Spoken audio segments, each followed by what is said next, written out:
Bacaan dari Kitab Kebijaksanaan. Malam pembebasan telah diberitahukan lebih dahulu kepada nenek moyang kami, supaya mereka benar-benar insaf akan sumpah yang mereka percayai dan menjadi berbesar hati. Maka inilah yang menjadi harapan umatmu, yakni keselamatan orang benar dan kebinasaan para musuh. Sebab dengan satu tindakan yang sama, engkau telah menghukum para lawan dan serentak memuliakan kami setelah kami kau panggil kepadamu. Diam-diam anak-anak suci dari orang yang baik mempersembahkan kurban, dan dengan sehati mereka membebankan kepada dirinya kewajiban ilahi ini. Orang-orang suci akan sama-sama ambil bagian baik dalam hal-hal yang baik maupun dalam bahaya. Dan dalam pada itu, mereka sudah mulai mendengungkan lagu-lagu pujian para leluhur. Demikianlah sabda Tuhan.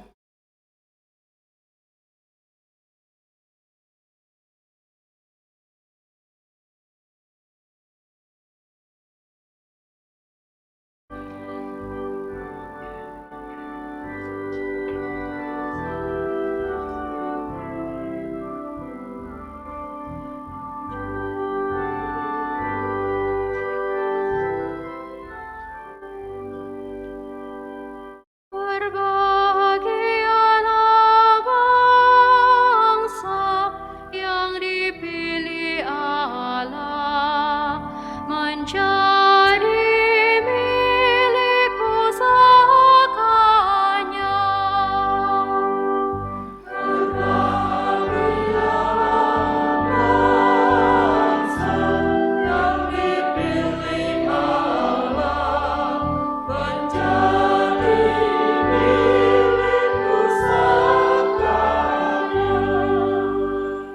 bersorak-sorailah dalam Tuhan, hai orang-orang benar, sebab memuji-muji itu layak bagi orang jujur.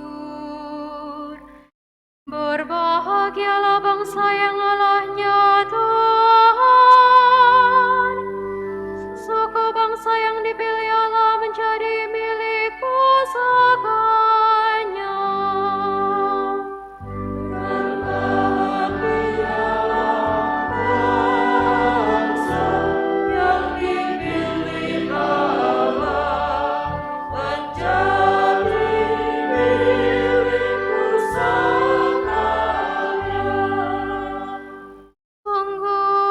Mata Tuhan tertuju kepada mereka yang takwa, kepada mereka yang berharap akan kasih setia-Nya.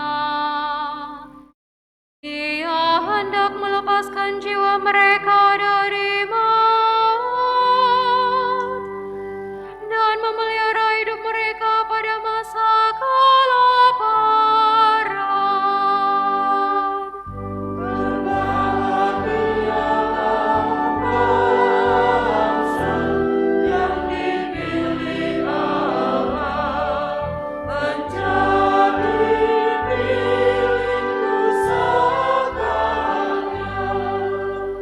Jiwa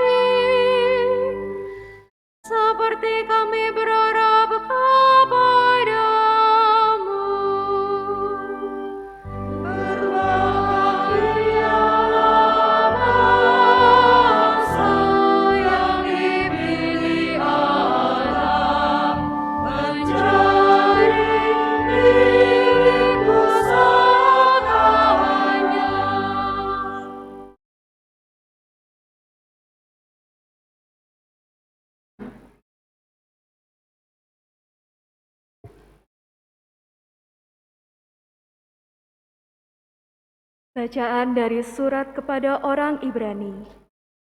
Saudara-saudara, iman adalah dasar dari segala yang kita harapkan dan bukti dari segala yang tidak kita lihat. Sebab oleh imanlah telah diberikan kesaksian kepada nenek moyang kita. Karena iman, Abraham taat ketika dipanggil untuk berangkat ke negeri yang akan diterimanya, menjadi milik pusakanya. Ia berangkat tanpa mengetahui tempat yang ia tuju. Karena iman, ia diam di tanah yang dijanjikan itu, seolah-olah di suatu tanah asing. Dan di situ ia tinggal di kemah dengan Ishak dan Yakub, yang turut menjadi ahli waris janji yang satu itu. Sebab ia menanti-nantikan kota yang beralas kokoh, yang direncanakan dan dibangun oleh Allah sendiri. Karena iman pula, Abraham dan Sarah beroleh kekuatan untuk menurunkan anak cucu, walaupun usianya sudah lewat. Karena ia yakin bahwa Dia yang memberikan janji itu setia. Itulah sebabnya, dari satu orang yang malahan telah mati pucuk, terpancar keturunan besar, seperti bintang di langit dan seperti pasir di tepi laut, yang tidak terhitung banyaknya. Demikianlah sabda Tuhan.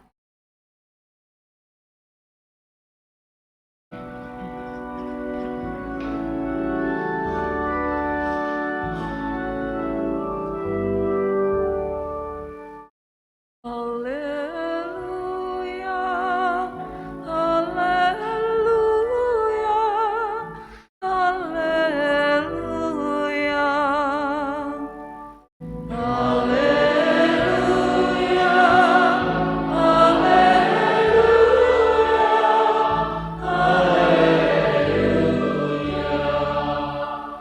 Berjaga-jaga dan bersiaplah, karena kamu tidak tahu pada hari mana Anak Manusia akan datang. Haleluya, haleluya, haleluya. Tuhan bersamamu. Inilah Injil suci menurut Lukas. Dimuliakan.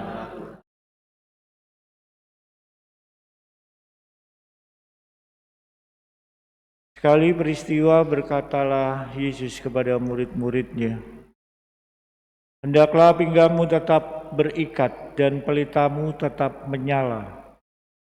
Hendaklah kamu seperti orang yang menanti-nantikan tuannya pulang dari pesta nikah, supaya jika tuannya itu datang dan mengetuk pintu, segera dapat dibukakan pintu. Berbahagialah hamba yang didapati tuannya sedang berjaga ketika ia datang. Aku berkata kepadamu, sesungguhnya ia akan mengikat pinggangnya dan mempersilakan mereka duduk makan, dan ia akan datang melayani mereka. Dan apabila ia datang pada tengah malam atau pada dini hari dan mendapati mereka berlaku demikian, maka berbahagialah hamba itu. Tetapi camkanlah ini baik-baik. Jika tuan rumah tahu pukul berapa pencuri akan datang, ia tidak akan membiarkan rumahnya dibongkar. Hendaklah kamu juga siap sedia, karena Anak Manusia datang pada saat yang tidak kamu sangka-sangka." Demikianlah sabda Tuhan. Terpujilah Kristus.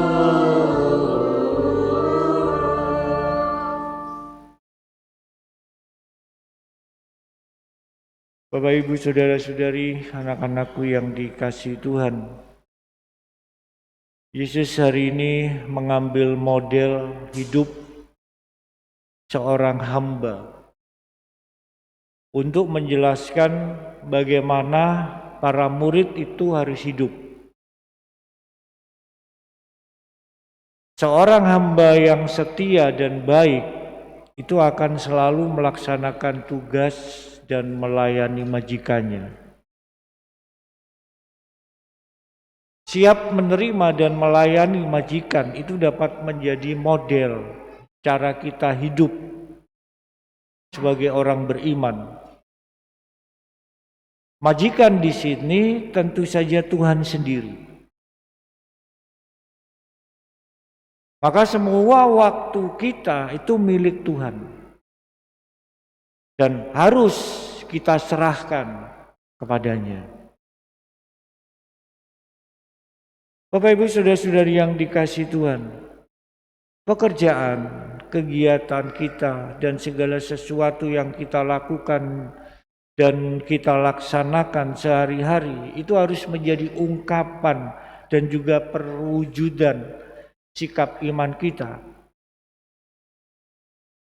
Seluruh hidup kita dan perilaku kita menyatakan kesiapan kita kepada Tuhan.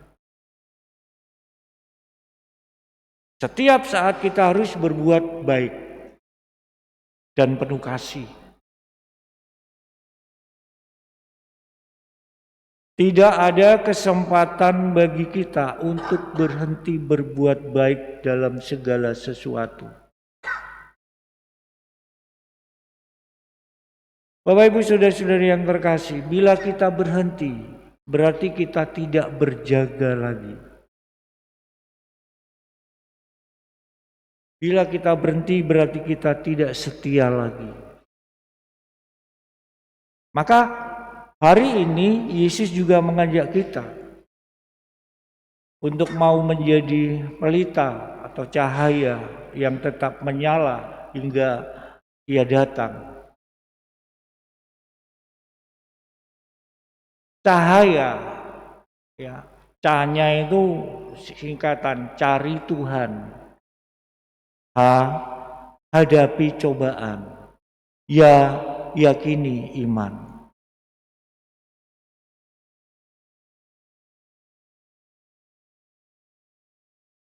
Dan kita tidak hanya berdoa dan bersyukur, tetapi juga bersedekah, berbagi.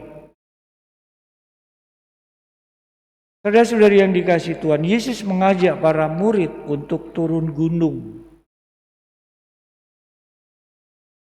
Dan kita juga diajak untuk menerangi tanpa menyilaukan. Diajak membawa pelita itu dan membagikan yang ilahi dalam wujud yang amat insani.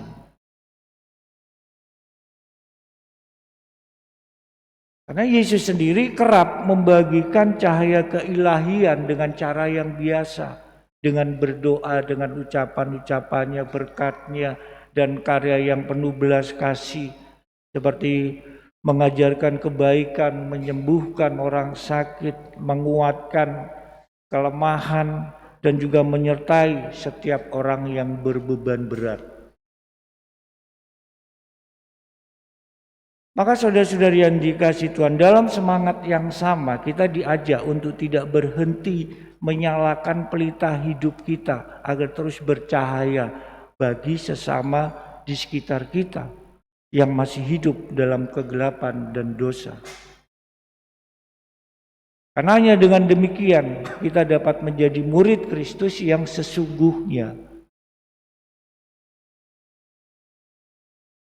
Maka saudara-saudari yang terkasih, untuk mempersiapkan kedatangan kerajaan ini kita murid-muridnya harus menjadi orang yang tahu memperhatikan kebutuhan orang lain. Ya. Kita diminta untuk menjual segala harta milik kita dan memberi sedekah kepada orang miskin. Memang nasihat ini kedengarannya radikal sekali. Injil menyentakkan kita untuk berpikir, supaya ada yang melakukannya sebagai suatu kesaksian bahwa hal itu hanya mungkin terjadi dengan bantuan Tuhan. Artinya apa? Artinya bahwa kita diajak untuk mempergunakan segala harta demi kepentingan orang lain. Lihatlah orang miskin sebagai harta kekayaan rohani.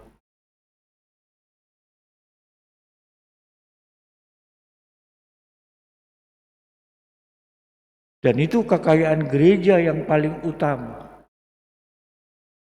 Maka harus kita layani mereka dengan segala tenaga, sekuat tenaga kita. Lalu yang kedua, supaya seluruh gereja itu selalu ingat bahwa mereka harus pertama-tama mengumpulkan harta surgawi. Mereka diminta untuk pertama-tama mencari kerajaan Allah. Karena segala kebutuhan hidup kita itu akan ditambahkan kepada kita.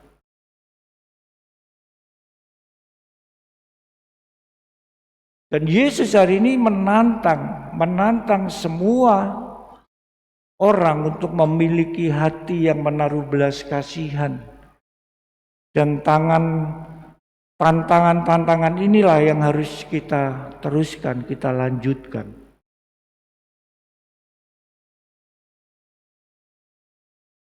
Karena lebih dari 2 kali Yesus memerintahkan hal bersedekah dan berulang kali ketika dalam perjalanannya ke Yerusalem.